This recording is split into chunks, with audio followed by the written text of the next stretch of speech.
I get those goosebumps every time. I need the Heimlich, throw that to the side. I get those goosebumps every time, yeah. When you Greetings technicians, this is Admin Crow here, your coach of the Toronto Star Raptors, bringing you the Teambuilder for another week of TDL. This is the semi-finals of Season 1 of the TDL, the Technician Dream League.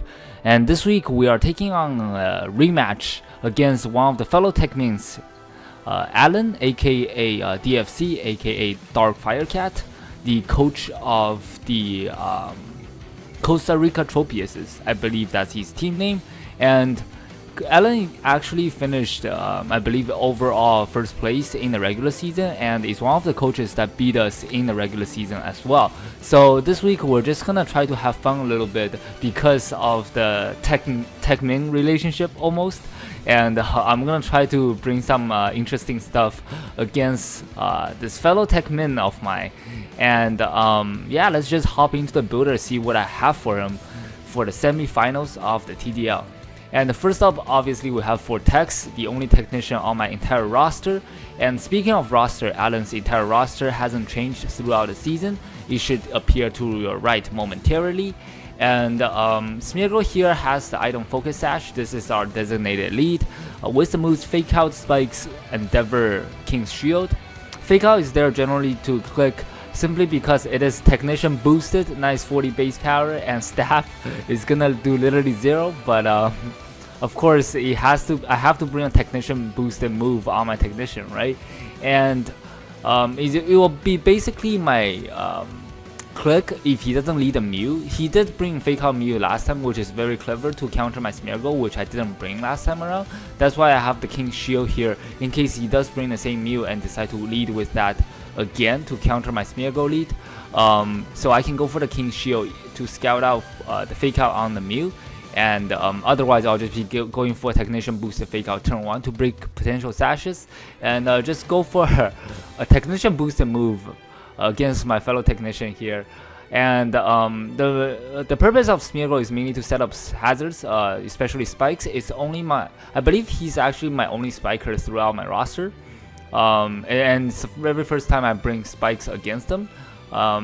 Spikes overall is very useful against his team, simply because most of his members are grounded, and Endeavor is there to catch off guard on his slower threats. His entire roster isn't very fast, so I can pretty much Endeavor on, especially that Alola Muck if he so decide to bring that, or even the Conkeldurr, because he's most likely not gonna go for Mach Punch against the Smeargle anyways, and even the potential Arachne, which is such a huge threat against my team, and or that Mega Ampharos if I'm if I live on a sash, and I will be able to bring that thing down very low with my Endeavor as well. So the EVs are just max HP with max speed. I don't really need, I should probably give this thing max attack actually, but I don't really need the HP, and I just want the speed boosting nature to ensure that I outspeed his slower mons. And up next we do have Demonic Pillar, the Claydol, with the Cobra Berry. Last time I also brought Claydol against him. The members that I brought this time are very similar to our regular season match. Initially, I even had Zygarde 10%, which is one of the mons that I brought against him last time around on this roster, on this team, but I opted against it, as you guys will see a little bit later what I brought instead. So this Cobra Berry here is mainly to help me take a hit, knockoff, basically a knockoff from a Conkeldurr into a knockoff, if that makes any sense. Because the first time he knock off, not only I won't have an item because my berry will pop before the knockoff to reduce that damage, but also basically reducing the damage by popping the Cobra Berry, and reduce the damage from knockoff because I don't have an item anymore. So basically it helps me take 2 knockoffs from Conkeldurr in that regard. And this thing is mostly to here as a designated switch in to that Mega Ampharos in case he does bring it. As you guys can see, I am bringing Kaminari the Tapu Koko. In case he does bring, he didn't bring Mega Ampharos last time, but in case he does bring it this time around to take advantage of my electric terrain, then I need an answer for that thing.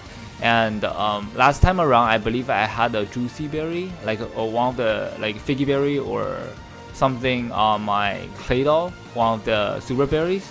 But it was either super berry or leftovers, I don't remember. But the Conkeldurr was being it did a lot of damage to me with knockoff last time around, right? So this time I figured I'll bring Copa Berry just for that Conkeldurr, so Claydol can serve as a pseudo switch into that thing. As you can see, I don't really have a switch into Claydol, sorry, to Conkeldurr, and I didn't bring P2 this time around. So even if I did bring P2, obviously Conkeldurr is gonna be a pretty good check against it. Anyways, that's why I have Psychic here to hit the Conkeldurr. I did the calc. It will actually hit harder than Psy Shock, even if he is an Assault Vest Conkeldurr.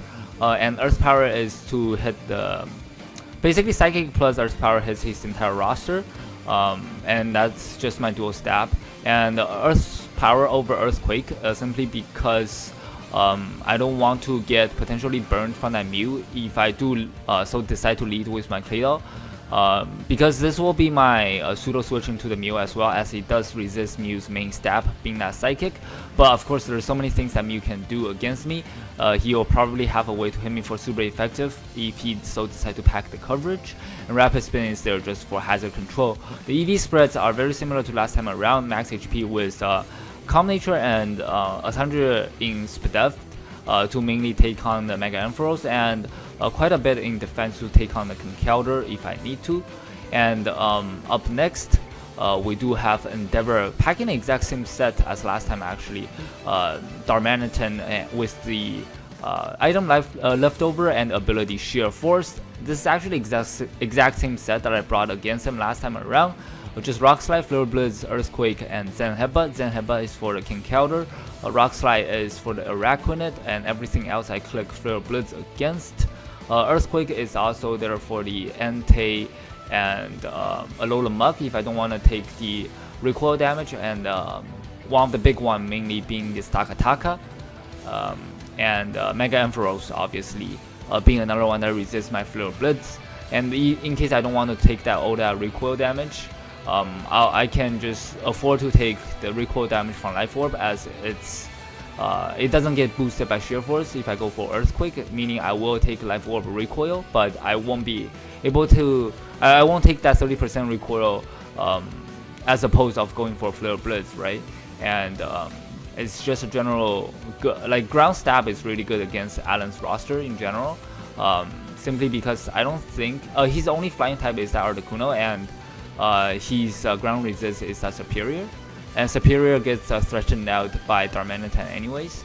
And EV spreads here is exactly same as last time. Jolly Nature was just enough speed to outspeed the Adamant Entei, which he has to run in order to pack both Extreme Speed and Sacred Fire.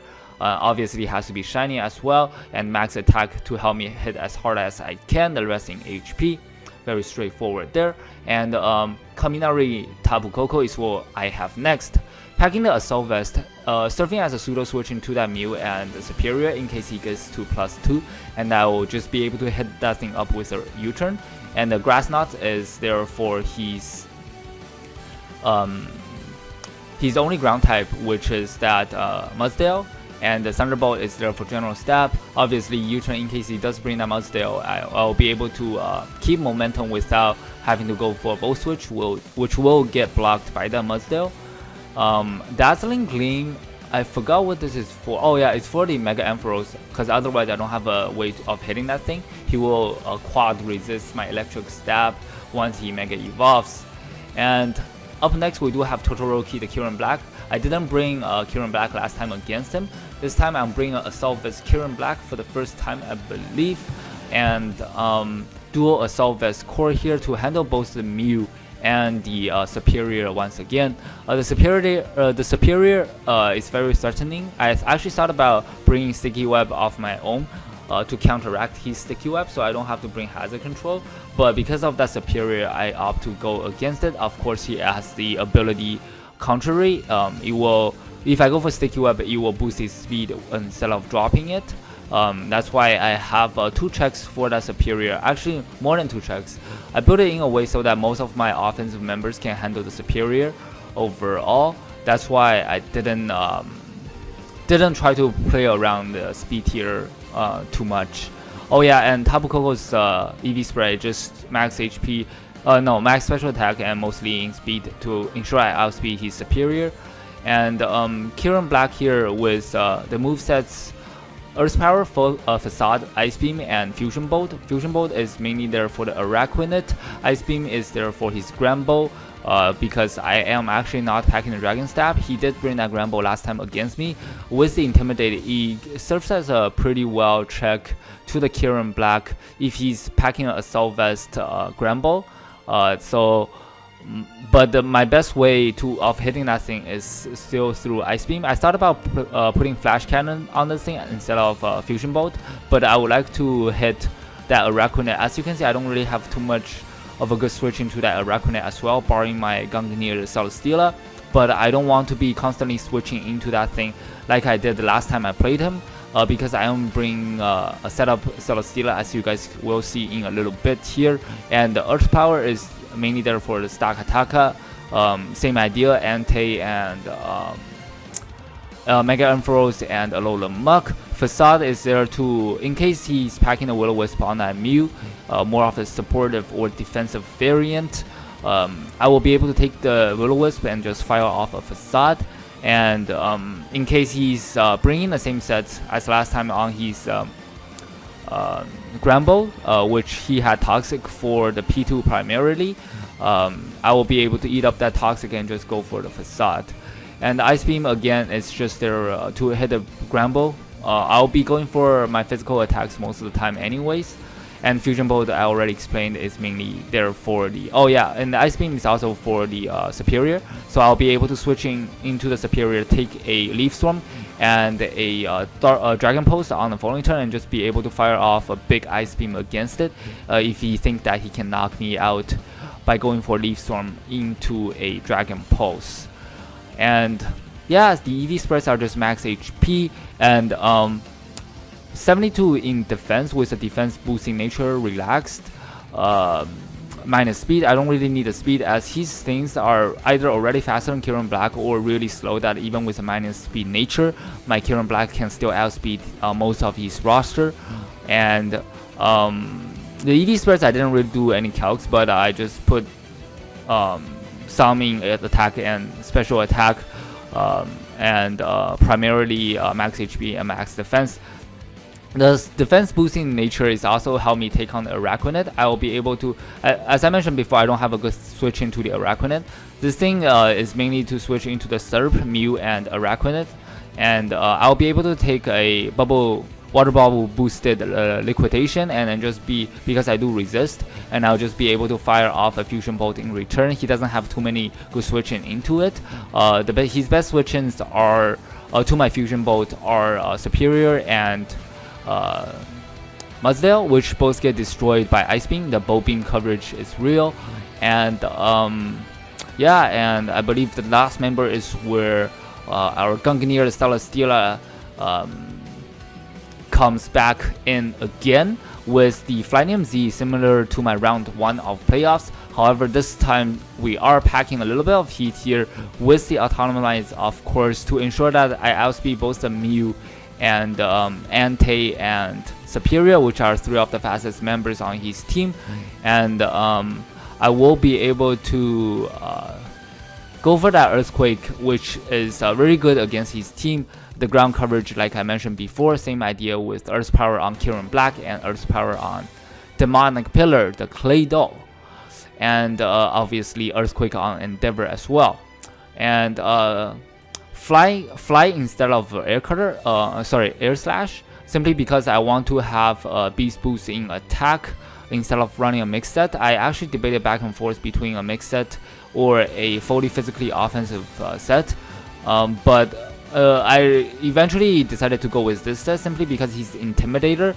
In fact, it's Grambo and it's a fairy type that's weak to my steel type attacks, so I'm not too concerned if he try to recycle Intimidate, recycle me, or I can just go for Iron Head every single time freely if he so decide to do that.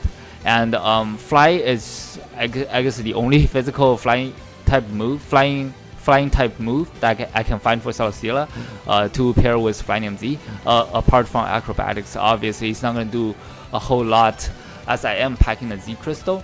I also thought about, actually I'm not going to talk about it because I might bring it against, if I do win against Allan, I might bring a certain set against Isaac. A little bit of spoiler, he did win the semi-final against Lo-Fi, so we will be playing against Isaac in the final if we do win against Allan this week. And so the Iron Head obviously is there for the as a steel type stab over the Heavy Slam, as most of these teams are extremely heavy, and Autonomize are is going to do reduced damage if I no. A Heavy Slam is going to do reduced damage if I go for Autonomize. That's why I try to go for I decide to go for the Iron Head, and it also has a chance to flinch, so that's really nice there. And the EV spreads are pretty straightforward, just Adamant Nature with max attack and enough speed so that at +2 I outspeed the superior. I didn't target, I guess I didn't EV any of my things to outspeed Scarfers, simply because I am bringing a more bulky Coco and the bulky Kieran Black with the Assault Vest, so I will be able to switch into his most of his special attacks and just be able to dish out damage in return to help me chip down his team, and so that I can clean up with the gun near Celesteela. There's a couple mon that I can set up on mainly beating the Alolan Muck, the Araquanid if he's more of a physically defensive or a support variant, and potentially the Mew as well, depending on his coverage. Obviously, he does have both Entei and Mega Ampharos to check the Celesteela, but I do have answers for those. But I don't have too much switch-ins to Entei. If he's in with his Entei, I might just have to trade hits, as is such a big threat against my team, especially that Choice Band Extreme Speed. That's one of the other reasons why I have Celesteela here. So yeah, I believe that's the team, and also that I don't really have a switch-in to Conkeldurr with this team, simply because I did decide to bring Smeargle over something like a Kofag, just because I really want to bring a Technician in a match that's against one of the Techmins, right? So that's that. I hope you guys like the builder. I guess I'll see you guys in the match. This is gonna be Admin Crow here signing off, and hopefully the Raptors will pop a W in the semi-finals. See you guys next time. Goodbye, technicians.